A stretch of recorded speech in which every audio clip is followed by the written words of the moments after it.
Swansea Public Services Board meeting of the 18th of July. The first item on the agenda is election of chair. Do I have any nominations, please?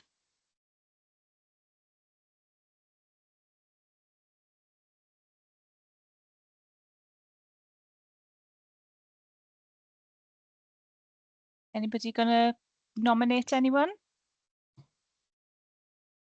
Howell Manley? Yeah, can I nominate Andrea Lois continues if she's willing to? Thank you. Any other nominations? Can I just see a show of hands then to elect Councillor Lewis as the chair for 24-25, please? Thank you. That's carried. Pass you over to Councillor Lewis. Thank you. Thank you all very much. Good afternoon, everybody, and welcome to this meeting of the Swansea Public Service Board. We'll go to item 2 on the agenda, which is election of vice chair for the municipal year 2024-2025. Do I have any nominations, please?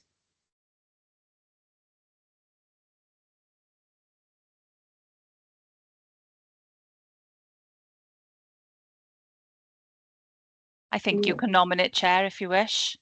Okay, in his absence, I'll nominate Roger Thomas from the Mid and West Wales Fire and Rescue Service. Serves him right for not being here today. Do I have a seconder, please? Thank you, Howell. All those in favour? He's duly nominated and elected. Okay, thank you. Item 3 is apologies for absence. Alison, do we have any apologies? Yeah, we've got quite a few today.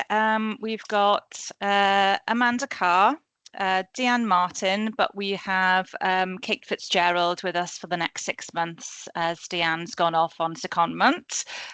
Keith Lloyd, Rob Stewart, Hannah Wolf, Jan Williams, Ness Young, Roger Thomas and Narissa Vaughan. Is there any other apologies for me to note? No one else is indicating. Thank you, Alison. So we'll go on then to item 4, which is disclosures of personal and prejudicial interest. I haven't been made aware of any. Does anybody wish to declare anything today? No. Okay, great. So we'll move on to item 5, minutes of the previous meeting. Is everybody happy that they're a true and accurate record? Yeah, no one's made any indications they're not. Thank you, Howell.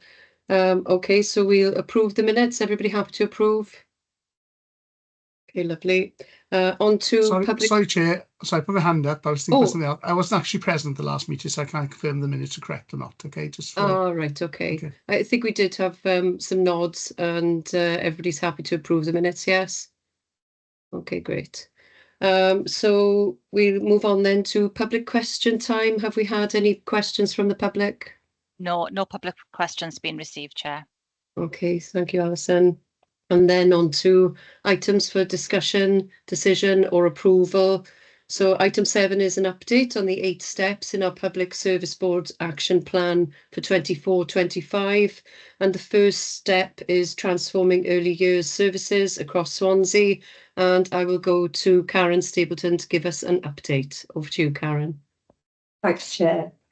So yeah, can't believe we're at the end of Q1 already. There's 2 steps in under the early years. One is to agree a set of regional principles for early years that will drive integration and can be signed off by all agencies. So all the actions and milestones are on track at the moment. We have a key meeting in now on the 28th of August, which is to have some of the senior leaders to look and approve those principles before it comes on up then to individual partners. That's a key meeting for us because obviously, as you're aware, this is something we're taking forward across Swansea Public Service Board and Neath Public Service Board. So we're on track with those. And then, following on from that, if all that goes well, we will then be looking to finalise a pathway for early years across the region, which will help inform strategic planning of services across the main partners in early years. So at the moment, we're on track at the end of Q1, Chair. Okay, thank you, Karen. Very positive update. Any questions for Karen on this step? Good to see good progress being made. Thank you for the update. Really appreciate it. We'll move on then to the building on Swansea as a human rights city. And we've got Lee Wenham with us, and welcome to Kate Fitzgerald as well. So Lee, are you leading this item? Yeah, thanks, Chair. So a couple of updates to give. In terms of work that the Mid and West Wales Fire have done, so they've introduced training for their kind of new recruits, and through their refresher training, they'll be involving their all their staff as well. SCVS have been able to progress the training they were undertaking for their Group A and Group B, but also for some of the groups that don't have income, they've been providing free training for those. Unfortunately, they haven't been able to secure funding for a safeguarding development officer, but they're going to continue with an existing resources. The health are continuing to progress a human rights approach, and I'll be to produce a strategic qualities plan as well.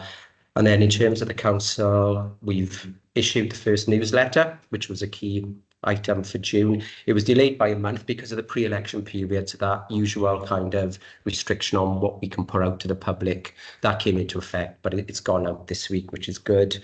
And then things will be coming up. We'll discuss the annual survey pretty soon, and whether that's going to be part of the Welsh Government Wales-wide survey, or whether we'll do a separately. So yeah, all on kind of track at the minute. So yeah, good update. Excellent, that's good to hear. Thank you, Lee. Kate, did you wish to add anything? Just to mention, Lee, so the lead from probation has been absent from work for a little bit of time. We've picked up a discussion this week, and we're really keen to just reintegrate back into the programme. So we'll be getting in touch over the coming days, really, just to explicitly do that. Thanks. If you could link up with Adele Dunstan, or I'll get Adele to contact you and we'll get you involved straight away. Thanks, Kate. Yeah, thank you. Okay, great. Any questions on this step? No, thank you for the update. So we'll move now to Howell for the working towards Swansea's net zero target and nature recovery. Howell, over to you. Yeah, that's fine. Okay. I probably won't repeat too much what's going to be presented under item 8 of the agenda. So there's a climate change and nature recovery mapping survey report being presented later on the agenda. Just in terms of that, unfortunately, Helen Gray, who's meant to be doing half that presentation with Jane Richmond, has been taking ill and is currently off work. I think she developed the dreaded C at the moment, COVID. So is off this week. So I think Jane will hopefully cover the pertinent areas. Just in terms of the outcomes, everything is progressing reasonably well. The biggest challenge I think we've got, and I think it's a fair comment picked up in the as part of the review of the PSB work with the scrutiny committee, is the complexities around the work for the climate change and nature recovery work. And again, the resourcing. So there's an ask again for partners to kind of consider how much resourcing we put in to support this work. And that's one of the biggest challenges we've got as part of the signatory groups. I recognise that as all public sector organisations, we are struggling for resources, but it's whether we find the right people just to help support the work going forward. And I guess that's the commitment that I'm looking for you all. But generally, everything on the report is positive, except for that kind of the activity taking forward some of that work and the commitment from everyone. So thank you. Thank you, Howell. And that message is received, which I'm sure will be fed back to our partner organisations to hopefully include, you know, the best lead people to lead on the climate change and nature recovery steps. So messages received and will be passed on, I'm sure. Jane? Thank you, Chair. Just to also raise the point with the adaptation and mitigation work, that because of PERDA, we've had to postpone some of the community workshops until September. We are hoping to have a report in by December, but are looking at this point in time for potential extension till the end of March, just because of the time that we've had. So that it's been quite difficult with online workshops and with community and trying to get all the community workshops in the calendar for September, and it's proving a bit of a challenge. So just if we could do that, that would be very much appreciated. Thank you. Thank you, Jane. The delays for good reason with the pre-election period are noted by the board, so appreciate you raising that. I'll come back to you, I think, for item 8. Is there anything further you needed to add? No, nothing, Okay, thank you. great. Okay, no questions on this step? From any partners? No? Okay, so we move on to making Swansea safer, more cohesive and prosperous. David, are you taking this item in Roger's absence? Yeah, I can give you an update on that. Sorry, is this from the first action there from Roger in terms of the firefighter challenge? Yes. Yeah, we held an event on the 1st of June in Castle Gardens. It was well attended event with some positive feedback afterwards. Good attendance as well with South Wales Police, RNLI, NHS Trust, and British Red Cross, amongst others. So that's the feedback from that event. Okay, great. Sounds like it all went very well, as previous events have done as well. Appreciate the update, thank you. So we'll move on to developing Swansea's integrated cultural offer. Mark, are you leading on this item? Thank you, Chair. I've got Tracy on the line, but I think it's Sorry, Mark, I'm having a little bit of trouble hearing you. Apologies, Chair. Can you hear me now? That's better. Okay. I've got Tracy McNulty on the line, Chair, who's going to take us through the detail of the step update. Okay, thanks, Mark. Over to you, Tracy. Thank you. Yeah, as many of you will recall, the previous key actions were distilled into helping us, first of all, navigate the changes that were happening with Sport Wales with regard to sports and the provision of sports. Those changes to Sports Wales governance model in establishing a regional partnership model will have significant impact on cross-sector provision, whether that's community groups, universities or ourselves. Hence, we included that as a key action. And we also had the action of establishing the creative network, because we knew if we're going to have an integrated cultural offer, we needed to be very clear about what the sector looked like across the area. So in progressing those two lines, we're really close to finalising what the relationship looks like with the regional partnership. We have lost our senior sports and health manager to that regional model, as he's now become the chief exec of it. And we expect that to be live as the governing body and distributor of funds next year.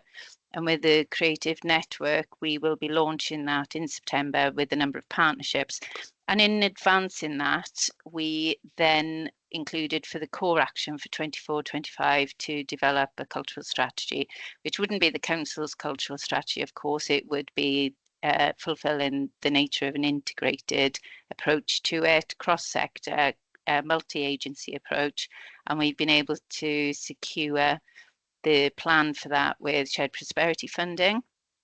And we've just finalised and are about to publish a brief to bring in external support to help us to coordinate and bring together relevant partners, so that we can start to look at previous priorities that we pulled together through a multi-agency approach many years ago, just prior to our culture bid, and to look at what is still relevant now and what we still need to achieve, so that in the course of the next year, we'll have our cultural strategy to help with that integrated offer. So we'll have a 10-year action plan as well. Probably as much as I can say on where we are, but it's progressing well, and hope that we'll be able to report good news in our relationship with the sports partnership and the launch of the new Creative Swansea as well towards the end of the year. Thank you, Tracy. Great progress. And anyone with any questions on this step? No, we note the progress. Thank you. So we'll move on to influencing and connecting with other governance arrangements across the Swansea Bay region. I'll go to you now, Lee. Yeah, thanks, Chair. So in terms of this, again, good bit of progress made. So the kind of key building blocks have now been put in place for all that, the legwork.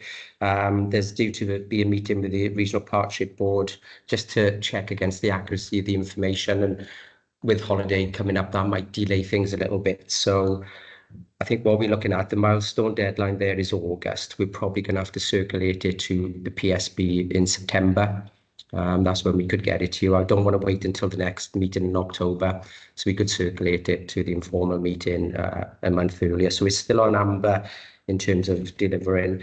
But once we get that completed picture, we'll draft our report and get it sent around. Thank you, Lee. That's appreciated. Any questions on this step? I look forward to the report. Okay, and let's stay with you, Lee, for improving data quality and accessibility across the Swansea Bay region. Yeah, again, some good progress on this. So officers met with Data Cymru back in July. Data Cymru are looking at this solution. Other PSBs in Wales have been working with Data Cymru as well. So the next steps for us is to scope what we want precisely. Data Cymru have costed it up that a kind of basic version would be about £10,000 to £12,000. I'll come on to the grant at a later item in the agenda, but there's money being set aside for this item, so that shouldn't be too much of a problem. The regional data group are due to meet again, holidays allowing, either towards the end of August or very early in September. We can then agree the requirements and sit down with Data Cymru, give them the scope, and then they can get on with it. So nothing kind of frightens me in terms of delivery. We just need to get those timescales. Great, that's good to know. Any questions for Lee on this step? No? And then the last step is developing Swansea PSB performance management arrangements. And that again is with you, Lee. Yeah, again, some good progress. So the regional data group has met and they've done a few things in terms of drafting the measures workbook, and they've shared that with colleagues. They've established criteria for setting population level outcomes. It's taken a bit longer than we would have hoped. So we're now aiming to complete that in October. Again, I think it's on amber. No overall concerns about being able to deliver it. It's just the timescale slipped a little bit. Okay, thank you, Lee. And any further questions for Lee on this step? No, appreciate the update. Okay, so we'll move on then to item 8, which is the Climate Change and Nature Recovery Mapping Survey Report. Over to Howell and Jane. I'm probably best giving this to Jane because I think she picked it up in part, although I have to apologise because it's only short notice the hell has gone off. So I'm not sure, Jane, whether you want to cover the issue in more depth or not. I can try my best. If you'll just bear with me, I've got the report up here in front of me, so I can just run through what happened and where we got to. So as the climate signatories group, we've been given 2 tasks this year, and one of them is was that or last year, which was the mapping exercise. So looking across the organisations to have a look at the policies and plans that were relevant to this agenda across all PSB members plus other signatory members such as the universities and others. So Helen led on this piece of work, and the other piece of work is the adaptation and mitigation, which I'm leading on. But basically this report comes to you today. So it was compiled over a few months, and a questionnaire went out to members. And so the signatory members then were passing on bits to other colleagues to help them fill things in. So we, after some deliberation, the working group for this decided came back to the main group to approve this, and basically we decided to use 12 themes, very much based on the themes to do with net zero Wales, but adding a few more in there as well, such as health and well-being. So those 12 themes are energy generation, non-residential properties, food and food supply chains, land use, nature recovery, procurement and supply chains, transport and travel, residential properties, waste and circular economy, education, skills and engagement, health and well-being, adaptation and managing risk. So questionnaires were sent out, and partners were asked to assess themselves on on their performance regarding certain plans. So and to list the plans that they actually had. So one was not currently relevant or no action was being taken, up to 4, which was significant action has been taken with examples of good practice and innovation. So the respondents it was a reasonable response, and there was a lot of 10 organisations basically submitted the responses. So we had the DVLA, Mid and West Wales Fire and Rescue, Natural Resources Wales, Trinity St David, Swansea Bay University Health Board, Swansea Council, Coastal Housing, Swansea University, Gower College, and Pobble. And they all were able to highlight issues and where there's gaps in their provision with policies in certain areas, but also to highlight the good practice. And in the report, you'll actually see that there's a fair amount of good practice with areas such as transport and travel, with all the partners having signed up to the Swansea Bay Healthy Travel Charter Programme, and others. So, as I say, I don't know. Obviously, I didn't realise I'd have to read this in quite so much depth again quite so quickly, ready for this. But there's all sorts of aspects of good practice for all of those. And then there's a number of suggested actions. So these are suggested actions that we would like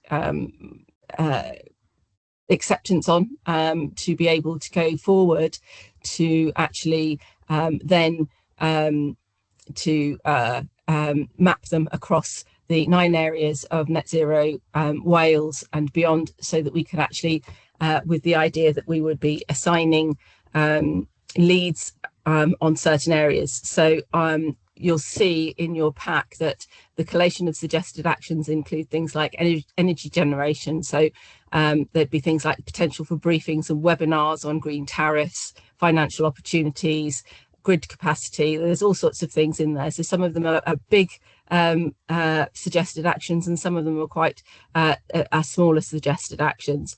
But I think it is on page 20 that the suggested actions are there. Those are to, as I say, as far as my understanding is to be brought to here for acceptance, and then for us to map across and to find leads from signatories groups in certain areas, or to find the relevant organisations that are particularly working on those and find out some more detail to be able to bring back to this group. Okay, thank you, Jane. Unfortunately, that's yeah. Okay, sorry. Thanks, Jane, for giving that summary. And I'm conscious that unfortunately you've had to pick it up in a bit of a rush, but the report is fairly comprehensive and it kind of gives ideas forward. I think on the generation side, there's a question: how as public bodies we look at that. You may be aware that Trydanwyr Cymru, the Welsh government owned energy generation organisation, was launched on Monday this week with a focus on use of the public estate for generation of renewable energy. But of course, maybe the scope for further longer term to get greater support on the wider public estate as well for generation opportunities as well. So I think there's an opportunity there, and I think maybe part of the group can go forward and explore those with Jen Pride in Welsh Government, and Richard Evans was leading on that work on behalf of the who's been appointed as lead of that kind of public owned company now. So hopefully we can link into that. But I think generally there's a lot of work being done from all the partners. There's a lot of shared areas. I think EV charging is one, of course, that's always in the forefront of many ideas, and there's some work already kind of positive work around that already happening. So thanks very much, and thanks, Jane, for picking that up so quickly. Happy to take any questions. I'm sure Jane and I will try to answer. Yeah, and thank you, Jane, for stepping in. And of course, as Public Service Board, we wish Helen a speedy recovery and hope that she's back on her feet soon. Thank you, Howell. Karen, you have some questions or comments? Yes, thanks, Chair. I think it's a really helpful report, and I think a lot of work has gone into people that participate in this.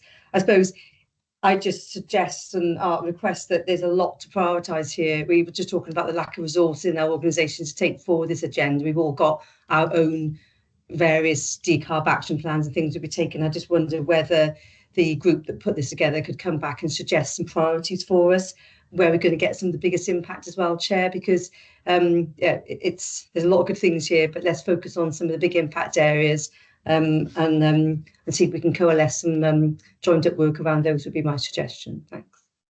Thank you, Karen. Jane, Howell, did you want to come in on that before I go to Jennifer? Yeah, totally agree with that feedback. That's most welcome. I think the group need to look and narrow down. I think I'm conscious with the priority areas, they do need to be key on one or two key areas for this coming year. Thanks. Yeah, thank you, Howell. Jennifer? Yeah, thank you. And I guess I would sort of reaffirm that. I think the report is really good, and I think it really demonstrates the work that's gone into it and the breadth of areas. And I quite like the way that they've been grouped as they are. I agree. I guess then it seems to me, and you referenced it, Jane, in terms of some of those actions being smaller, more succinct and easier to achieve. And I think that's helpful as groups are working on this to find, what we would maybe commonly call low-hanging fruit. But I suppose there'll be a lot of intelligence in that group on that sliding scale, as Karen's described, what are the things that actually are no-brainers for us to just go after? And then what are the sort of the middle to higher impact elements that maybe require different levels of decision-making, both within organisations but across as partnerships, I guess. So I just welcome the report. I thought it was really good. And clearly it caught my eye around some of where it was lowest in terms of health and well-being. And I think that's the important thing, isn't it? It's about its contribution to health of the planet. You can't disentangle that with the health of the people who are on the planet. So I really welcome it. And I guess it's maybe just building a bit of a bolder picture of what could we be going after, doing fewer things well that are more impactful really in this space. But yeah, just thought it was a really good report. Thank you, Jennifer. Jane? Yes, thank you very much for the feedback. I was just going to make a point of saying as well that obviously this mapping is to feed into the wider adaptation and mitigation strategy, because part of that work is to look to see where our alignment is and to hopefully get some closer alignment going forward to be able to deal with the climate change agenda in a more sort of cohesive and collaborative way. We've got so this piece of work is very much feeding into that, and as I understand it, and Helen is still leading on this this area, but the ask has been from the main signatories group that basically they map this into the 9 areas of the net zero reporting for 2050. Or potential reporting for 2050, plus health and well-being. And then what we will do is to come up with an action plan of as you say, the low-lying fruit, the easy, quick wins, and then the longer-term ones, and look at who we need else to engage to be able to action those other steps further down the line. Thank you, Jane. My thanks to you and Helen for the work that you've put into this. Howell? Yeah, just a quick thanks for the feedback. I think it's important we look and we certainly prioritise. I think many of the actions here will deliver much bigger than just for the nature and climate side, because we recognise, air quality issues, especially from road traffic, is a big issue in Swansea, in some of the more urban issues, and also they tend to hit the more deprived communities as well. So I think it's important that we look to address that to bring down the long-term liability for on the care sector as well. So I think it's an important area to progress, not only for the environment but also for the health of the people. So diolch yn fawr and thank you for the comments. Okay, thank you very much. Thank you for the report and for stepping in as well at short notice. Okay, so we will move on then to item 9, which is the Regional Child Poverty Governance Model. And we've got Lee Campbell with us. Over to you, Lee. Thank you, Chair. Afternoon, everyone. For those who don't know me, my name is Lee Cambouli. I'm the Tackling Poverty Service Manager in Swansea Council. I'm bringing forward a proposal today concerning well, it's related really to the Welsh Government's Child Poverty Strategy that was launched in the beginning of the year. And just a month ago, on the back of the launch of the strategy, Welsh Government launched a short-term grant funding opportunity called the Child Poverty Innovation and Supporting Communities Grant, and some people may be aware of this, and there's a lot of work that's been going on in the background around this for a very short turnaround of a grant opportunity. But the proposal that I'm bringing forward is basically the proposal for a regional model of child poverty governance, and the paper that I've shared, and I'm happy to kind of just talk quickly through, is in response to this grant, the grant that really focuses on two kind of opportunities: enhancing the capacity of organisations to form collaborative working arrangements, and supporting organisations to work together on effective communications, joint working and knowledge transfer at sort of regional, local or community levels. So those two opportunities give us the opportunity to really think about, there's a chance here for us to develop and co-produce an opportunity, a model by which we can promote the voice of lived experience for children, young people, their families and carers. Those who are particularly experiencing or have experienced poverty. The main focal point of this proposal would be to establish a child poverty forum, or co-produce the proposal at least for a child poverty forum, and set up that network arrangement so that we can get a safe mechanism in place for children and young people to come forward to share their experiences, and to have that experience support service development, support all the partners at a regional level to put the voice of children and young people into their projects and initiatives and services. It's I think an indication that there are elements of this that go on in terms of there are lots of engagement activities, lots of projects, lots of perhaps smaller pieces of work, but to bring all of that together at a regional level across multiple sectors and multiple organisations would be a challenge. So the proposal is that we would establish a regional project that we would bring through the Public Services Board and bring all of the partners together to help us design and shape what that looks like. The application has moved really quickly because the deadline was last week, so unfortunately I didn't get to you in time before the application came in. So I've put in a draft application to get into the process. But really, this is about getting the kind of commitment really at a regional level from partners at the Public Services Board on taking this idea forward, working with the relevant officers and leads in those areas that are focused on child poverty, and helping us to shape and design this, do some of that engagement work, try to co-produce it with children and young people so that it's a model that will work for them and provide them that sort of safe and open environment for making sure we capture their experiences.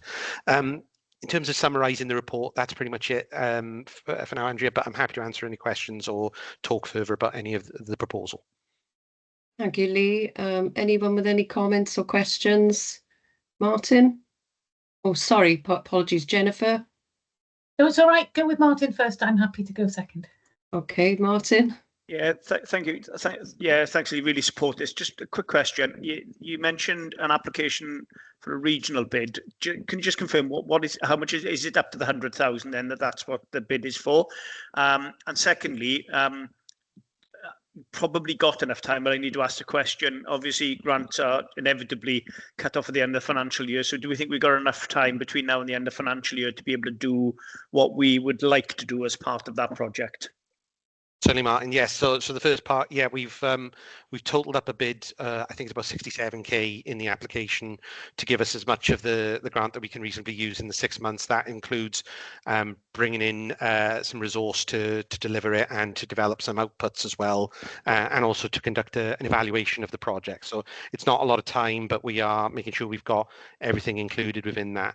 To the second question, yeah, absolutely. This is there's a project plan that we've developed very quickly just to give us some milestones to work to. We think our overall ambition is to do that engagement and collaborative working in the sort of like the next couple of months, so that by the end of the calendar year we've got a co-produced model in terms of reference, and then the second half of that project, if you like, is all about setting it up, doing some of the engagement work, launching it, and developing a sustainable model for how that's going to be maintained going forward.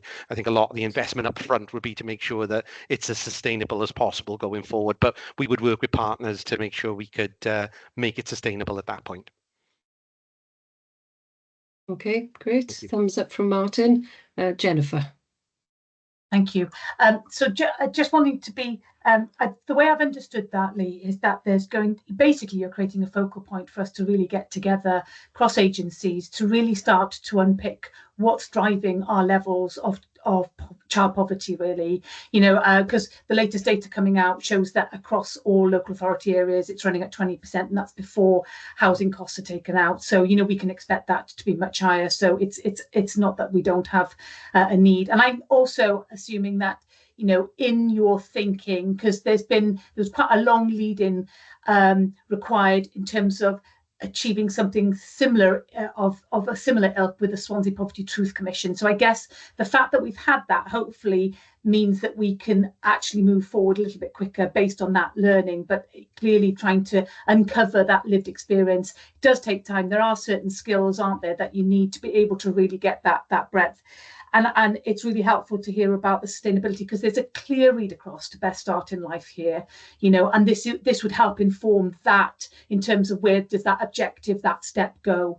I think the only thing I would call out, and and it's probably within that, I did read through it, was just, I suppose, recognizing you've articulated that it feeds into the decision-making process. And my call there would be that we look not just at the mitigating actions that services and organisations are currently involved in, but that prevention upstream.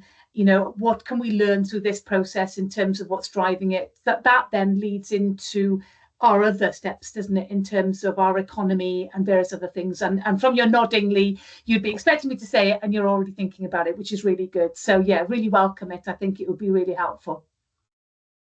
Thank you. I can come back on that, Jennifer, if you want. Yeah, absolutely. Our thinking is about making this have the broadest value that we can from this approach, to look at the engagement in the early stages with partners, to work out how we can use that insight and the information that we can gather through this process to inform lots of different things. So we're not going to be too constrictive at the start of it. And in fact, we do need that first step to really be working with yourself and others about how can this tie in with what's going on and benefit other ways of working and other sort of services, etc. So very open at this point. Like I say, we're moving quickly just to kind of get ourselves in the running for the funding.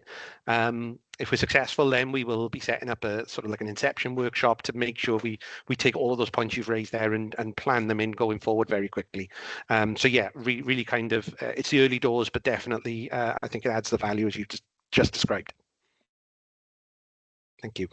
Well, thank you, Lee. And as a commissioner of the Poverty Truth Commission in Swansea, it's great to hear that we're thinking about establishing a Child Poverty Truth Commission. I think that would be really helpful in helping us look at our services and how we best help tackle child poverty and obviously strive towards elimination of that child poverty. So thank you for the update.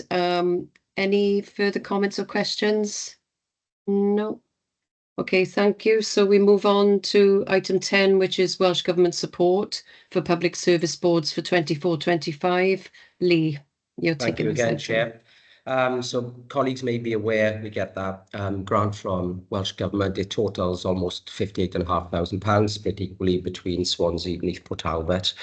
We've considered kind of priorities for funding projects this year. I talked earlier about step 7, so trying to create that data portal. So we've ranked that as the kind of highest priority that we'd like to put funding towards. And you'll know from the update I've given you where we are with that. We're hoping that by September, we'll have kind of nailed the scope on that, and Data Cymru will be working with us closely to develop that. And then on the final page of the report that hopefully you've got before you, we've got our kind of second, third priorities. So I mentioned earlier that Data Cymru giving us an indication of about 10 to 12,000 pounds for a basic build on the portal, but allowing even for some growth in that final cost.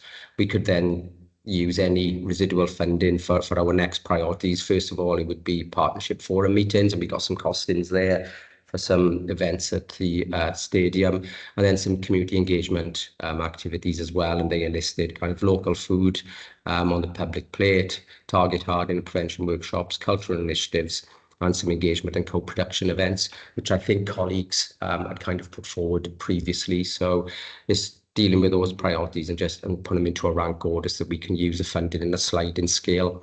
And if colleagues are happy today, we'll do that. And as soon as we've got a definite cost on the data portal, obviously we can inform PSB colleagues that we then know what's left in terms of funding those remaining priorities. Okay, thank you, Lee. So I think in previous discussions, we have been collectively very supportive of the data portal as a priority, and we remain supportive of that, I would assume. So I've got Howell and then Tracy. Yeah, thanks. I agree with the recommendations as set out, and fully agree with data portal and the other projects that we've got there, because very much the focus and the limitation of the funding is around engagement, and so I endorse the proposal as set out in the paper. Thanks. Thank you, Howell. Tracy? Thanks. Yeah, I agree with what Howell's just said and what Lee has described. I sort of wanted to clarify the bit about cultural initiatives. We discussed and colleagues supported us putting forward that portion of funds for that to ensure that the creative network, the understanding in the sector, and that circular, the kind of economy that's needed to support people getting into healthy, creative, cultural activities, and all the spillover effects, including tackling poverty, as we've just heard from Lee. That £3,000 was intended to facilitate the cross-border work with Swansea and Neath Port Talbot, and my peer in Neath Port Talbot is very supportive of us collaborating on that. So hopefully we will be able to draw on that fund, and we'll be able to just pay for some facilitation costs for those conversations from people wherever they live between here and Port Talbot. I should say Neath Port Talbot now, isn't it? So I'm still old school. I still think I'm in West Glamorgan. So. Okay, thank you, Tracy. I don't hear any dissent on the proposals for the spend. So Lee, you have approval from the board. Thank you for bringing that. Thank you, Chair. So the next two items are for information only.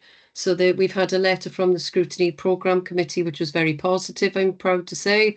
I haven't got Roger with me today, but Roger and I attended the Public Service Board Scrutiny Committee, and they were very pleased to note the progress that we're making, and also quite rightly going to keep holding us to account in terms of delivery of outcomes from the Public Service Board, and being able to try and actually communicate those outcomes to the regular meetings that we have with the Scrutiny Committee. But overall, it was really positive, and the actions that have been taken to date, very well received.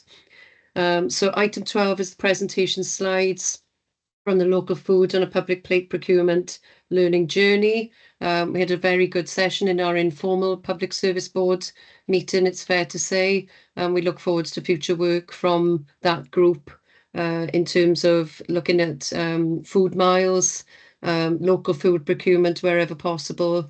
Very interesting subject, but also very complex.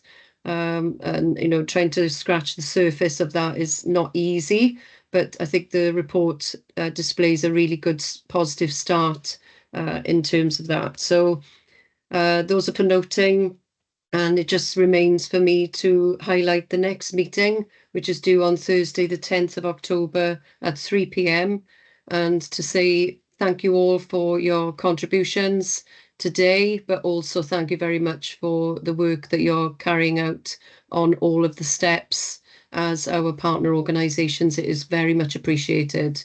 So thank you all, and I shall see you very soon. Thanks, everyone. Thank you. Bye all. Bye. Thank you.